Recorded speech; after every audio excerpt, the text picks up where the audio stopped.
Unless you're watching a highlight reel for a player with a number from 50 to 79, linemen are the essential but rarely heard from players on a football field, especially offensive linemen. One of the building blocks on Crescenta Valley's improbable run to their first Southern Section title in 41 years is an improbable football player. Well, American football player. In 9th grade, when Davo Hakobyan came home to tell his Armenian family his big news, a sitcom-style misunderstanding ensued. When I told my dad I was going to play football, Dad, my freshman year, I was an MMA fighter at the time, but at school I wanted to, do sports so I could get out of PE. But I'm like, Dad, I'm going to play football. And he's like, oh, that's great. Football is amazing. It's a great sport. I love watching football. I was surprised. I'm like, Dad, you really like football all that much? Then he was asking me weird questions like, where'd you get the helmet from? What's the shoulder pads for? And he thought I was talking about the football, like it's soccer. And I'm like, Dad, no, I'm too big. I'm too fat if I wanted to play, soccer. He came to football with some natural advantages.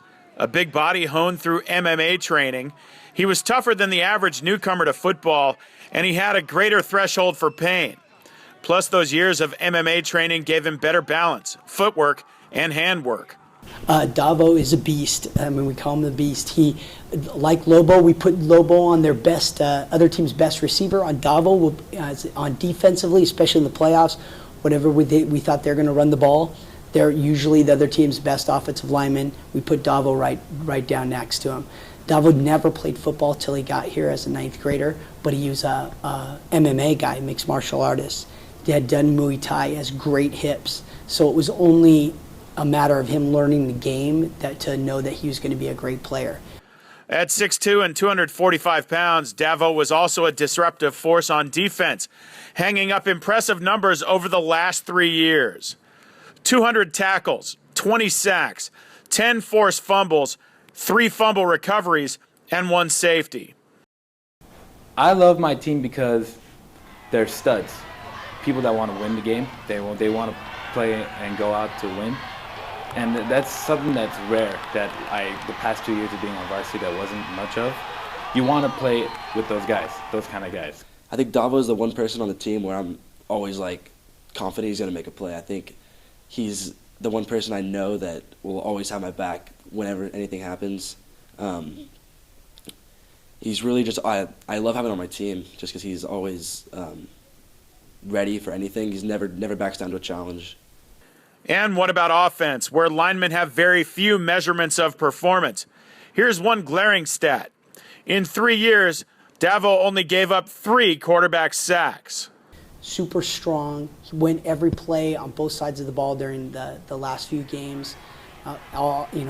Was our starting left tackle all year. Then played defensive line anywhere in the line, depending where we needed him. In the playoffs, we didn't let him come off the field.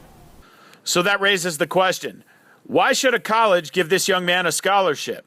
You should give me a scholarship because I always put it out. I always put out all on the field. I put everything.